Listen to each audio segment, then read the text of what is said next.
Hello, folks, and welcome to Kudlow. I'm Larry Kudlow. We spent an hour with former President Donald Trump at Mar-a-Lago earlier today. He was in very good spirits. Right after our interview, he was off to Georgia to again help raise private assistance in the aftermath of the destruction and loss of life from Hurricane Helene. Governor Brian Kemp of Georgia was going to be with Mr. Trump in Augusta. And tomorrow, he is returning to Butler, Pennsylvania, at the scene of the attempted assassination back on July 13th. He and I had a very good, long sit-down this morning, and we're going to play all of it for you. The first segment coming right up was about the jobs report, tariffs, and, of course, drill, baby, drill. Let's get right to it, and take a listen, please. Roll tape. Mr. President, welcome back to the Kudlow Show. We appreciate it very much, sir. Thank you very much, Larry. I want to begin. Today's jobs numbers come out, and the top line was very solid jobs report. Americans are working. But, you know, you look under the hood, it's the same stuff. I just want to read a couple things. Full-time jobs down almost 500,000. Part-time jobs up 800,000. Manufacturing jobs down again.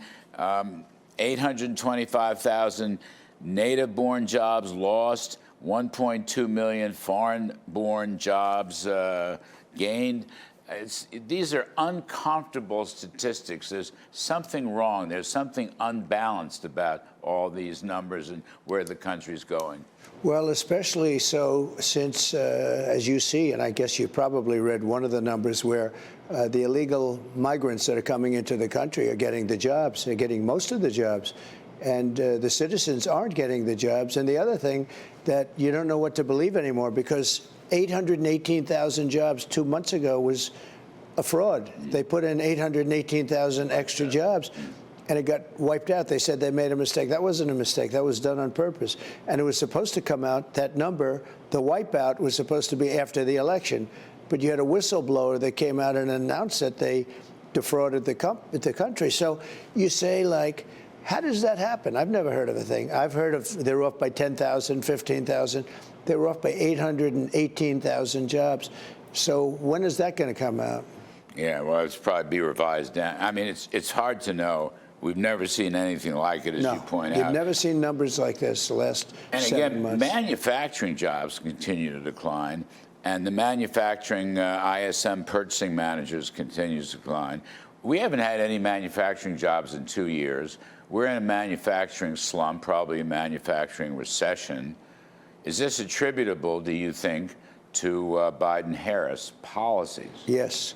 It's attributable to the fact that other countries are ripping us off, including Mexico, and a lot of them, China always, but Mexico's really doing a big number on us. We have companies moving down to Mexico. They're making product. They're selling it in. And nobody's talking to them. Nobody's speaking about it. Nobody's putting tariffs on them. If you put tariffs on those companies, you wouldn't have them leaving our country. They're leaving us, going to Mexico, right across the border, building a plant and selling things back into our country. You can't let them do that. That's what tariffs are for. You put tariffs on, they won't be doing that. And it's like not complicated. It's really simple. So your plan, we're going to get to the tax hikes for Kamala Harris, but your plan, you will offer 15%, 21 to 15% business tax rate, which would be the lowest I think we've ever had in this country, and make us among the low, probably the lowest, or maybe the second lowest around the entire world. That's how competitive we'd be. But you got to produce it here. You've got to produce it here. Now, I think that would go a long way towards solving some of these various problems about foreign-born versus native-born, manufacturing jobs and things of that sort. Tell me more about that vision.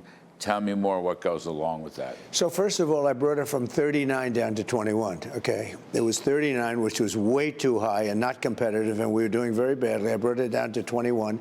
And interestingly, just before I get to the 15, at 21, we did much more business the following year than we did at 39. In other words, we took in more revenue with 21 than we did because it was like That was after the tax cuts. They call them the Trump tax cuts, which were phenomenal. And just about everybody admits that. Now I'm going to take it from 21 to 15, but you have to make your product here. And I'm going to guard them because a part of it is, as per your first question, we have to guard our companies. Now they're going to have low taxes, low environmental costs, low energy, because I'm going to get the energy, drill, baby, drill. We're getting the energy way down. We'll have the lowest energy. We're going to have low environmental costs because we're going to move. Look, people are tied up for years on environmental. I'm going to do an expedited environmental review. Permitting, quick permitting. Permitting. You had it once in the first term, one of the reasons, and then they undid it. I mean, I was approving plants at levels that nobody's ever seen. We're talking about plants that normally wouldn't get done. But then if you do your product here, you go from 21 to 15. If you don't, you pay 21. 15 makes us the most competitive. There are some countries, but not like this. There are a few countries that are slightly less.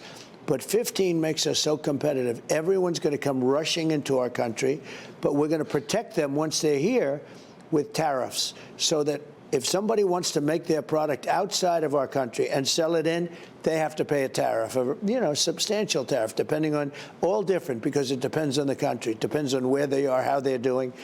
And like we have a case of India, which charges us massive, massive tariffs. You look at Harley Davidson and companies that went to India because they didn't want to pay 150, 200%. Brazil charges us a lot. China, always China. And, I took in hundreds of billions of dollars from China. No president ever took in 10 cents, not even, and I mean it, 10 cents. We never took in any money. I took in hundreds of billions of dollars. And now China's totally out of control. We have a deficit with China now that I've never seen anything like it, what they're doing with China. But we have a deficit with the country. We will take it from a deficit. We'll knock that down. When you start charging people tariffs, our country was the richest when we were doing tariffs. That was the richest. This was in the 1880s and 90s. We were proportionately, if you go back to the dates and you look, our country was so rich, we didn't know what to do with all the money we had. They had committees, the Great Tariff Committee of 1887. This was a committee that was set up to, where do you give all this? What do you do with all the money? William McKinley. That was under McKinley. He was the chairman of the House Ways and Means Committee. The McKinley Tariff of 1890. He was a big tariff. I read the whole biography. It was 600 pages. Well, he made money, and Roosevelt spent it. So Roosevelt gets credit for being a great president. McKinley was actually a great president. He was assassinated. You know why he was assassinated? Because he was charging all these countries money, probably. Who the hell knows? But we were so rich. We had so much money we didn't. They had committees set up on what to do with all the money. Wouldn't that be nice if we had that now? Now we give it away and we don't have it. If you make money on these tariffs, would you then allocate it to lower taxes? Lower taxes and paying off debt. Yeah. How about this? And you will pay off a lot of debt. What about this idea? Let's come back to the 15% corporate rate, which would be phenomenal. I mean, you'd win the global race for capital. You'd win the global race. Well, you have to, but you have to do other things. Money would come pouring in here. Yeah. But you mentioned John Deere Company. It's a venerable, old, great American company. Yeah. But if they're going to move plants to Mexico and then try to sell stuff back to the U.S., sneak in under, for example, the USMCA tariff schedule, you would charge them a 200% tariff. Or 100%. All right, enough. 100% I would charge them enough that it would no longer make sense to go to Mexico. And so they wouldn't do it. They moved a big operation to Mexico. And they come in and they don't have to pay almost pay very little tax. So they're going to make it in Mexico and they're going to sell it in here. And we get killed. All we do is lose jobs. And by the way, that's been happening for years. I stopped it during mine. Then we had to fix COVID. We had to work on the COVID situation. But we had the greatest economy in history. Companies were moving back in like nobody's ever seen. Everything was great. So that's how we had the greatest economy in history. That's how you'd negotiate, though. That's the point I'm sort of driving at. John Deere, John Deere won't do it because you're threatening. I mean, you will jack up their tariffs, okay? They won't do it. It wouldn't be a threat. Now, to some extent, in fact, you're negotiating right now by saying this on the campaign trail, all right? You have an excellent chance of becoming president. They're getting the message. So this is where you will use tariffs to negotiate. sometimes on trade, in this case, maybe on other things like remain in Mexico or perhaps China or perhaps other countries. I don't think people understand that. That's why I'm raising the question. A tariff is a beautiful thing, but it's got a bad image. It needs you to fix the image. A tariff, we stop wars with tariffs. I mean, I had cases where I told a country they were being very aggressive with another country. It had nothing to do with us. I just don't like seeing dead people, okay? And they were going to go to war. And I said, if you go to war, and they do a lot of business with the United States, I'm putting 100% tariff on everything you do, any business you do with us. No, no, no, this has nothing to do. I said, it does have. I stopped a war. Will I get Nobel Prizes? Never. I mean, look what we did with the Abraham Accords, how good that was. But you can stop wars with tariffs. The word tariff, if properly used, not stupidly used, but we used them, and that was when our country was the richest. And, you know, a lot of people say, well, but you had the Depression in Well, the tariffs were put on in 1932. The Depression had long started. We went to the income tax system. We would be able to cut taxes for the people in this country and charge other countries for the use of our country, for the pillage of our country, for the taking of our jobs, because that's what they're doing. And nobody's protected our country. So when I say the 15%, and I had a lot of calls when I gave the speech and mentioned for the first time the 15, I had calls from the top analysts in the country, in the world, guys that are on your show, saying, where did you ever come up with that idea? Because the concept is 15, but you have to make your product here. Who gave you that idea? I said, I did. I gave me that idea. And they said, that idea is incredible. Because but you also have to protect that, because you have other countries, because they have no labor, no this, no that can come in and undercut you. And you know what they do, Larry? They undercut you. They drive your businesses out of business, and then they come in for a much higher number. And you're still for reciprocity, the concept of reciprocity. If somebody's charging us 100, we charge them 100. If China charges us on a car 100%, we charge them on a car 100%. Right. It's very simple. You know, I have a certain senator named Lindsey Graham, and he's not into this as much as he is other things. Yes. And he's a nice guy, good guy. And he's, you know, he cares. He loves the country. Even though he's a progressive, that's okay. These are minor details. But I said, so Lindsey, let's talk reciprocity. He talks about trade. He says, well, I'm not so much into trade. Tell me. I said, a country is charging us 100% tariff. We're going to charge them for a similar product 100% tariff. He goes, so they charge us, we charge them? You got my vote. You know, it's just simple. But we have guys, even in Congress, that for whatever reason, they don't want to do it. They actually say it's not fair trade. And I say, you're right, it's not fair trade, not fair trade for us. If we do this, we could become overnight a power again economically. We'll never be a power unless we do it. Unless we charge and unless we, because, you know, we've been giving foreign countries such benefits over the years. South Korea, we're basically paying for their military. You know, I had them paying billions of dollars. I went to them, I said, you're not paying anything.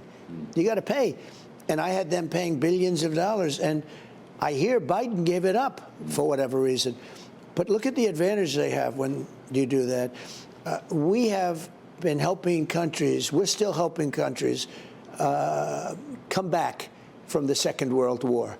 We helped Korea come back from the Korean War. But we never did anything about it. In other words, we've been helping them for many, many decades. It's time we stop. They're a money machine. It's time we stop. And be fair, but it's time we stop.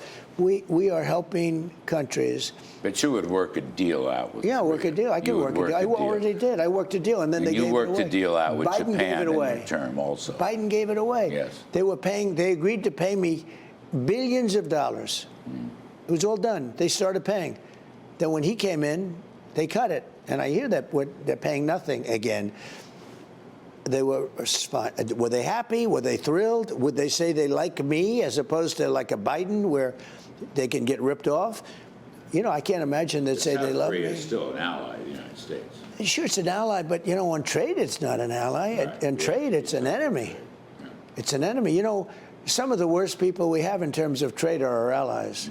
Japan is, you know, an ally, right? And I made a deal there with Abe, who was a great man who got executed, who got, I mean, just horrible what happened. He was assassinated, but he was great. He was a great leader, too. And because I liked him so much, I probably made a softer deal than I would have normally made. But Japan, you know, rips us. They all rip. Almost every country rips us, and I stopped it. Now, China's one, but, you know, it's not just China. Your policy in a second term. No, you have to protect. First, the companies move in, but then you have to protect them, and you protect them with tariffs. And they either pay the tariff or they move a plant to the United. I want China to build plants for car plants, as an example. I want China to build car plants here, not in Mexico. Yes. Well, And it's very simple. I mean, it's amazing that it's not done. And people come to me and they say, wow, that makes sense. But you have congressmen and people that are against it. I said to one man, he's no longer in politics. He happened to be from Pennsylvania, happened to be a senator from Pennsylvania. I said, so let me get this straight. If China's charging us 100% tariff for the similar product, could I charge them 75? No. Why? It's not free trade. I said, okay, could I charge them 50%? They're charging. No, it's not. Could I charge them 25 or even 10%? No, it's. I said, are you a stupid person or what's wrong with you? And he never ran for office again. It becomes free trade. Let me tell you, he never ran for office again. I think theoretically, with reciprocity in trade negotiations, Everybody gives up and you go back to nothing. Yes. Okay. I know people. This is a guy that people said was smart. He never ran for office because I wouldn't give him an endorsement. Because I said, anybody that says that. So think of it. We're paying them 100%. We make them pay 100%. Two things, one of two things are going to happen. We'll either collect the money or they're going to say, let's not pay any. Let's just go back to basics, right? But there are a lot of cases where they're charging us a tremendous amount. We charge them nothing. They're making a fortune. And by the way, hence we have a $35 trillion. We can start cutting into that. We can have. We have a tremendous deficit in this country. We've had it for for decades, right? But we have a tremendous deficit in this country. We can go to almost no deficit almost immediately.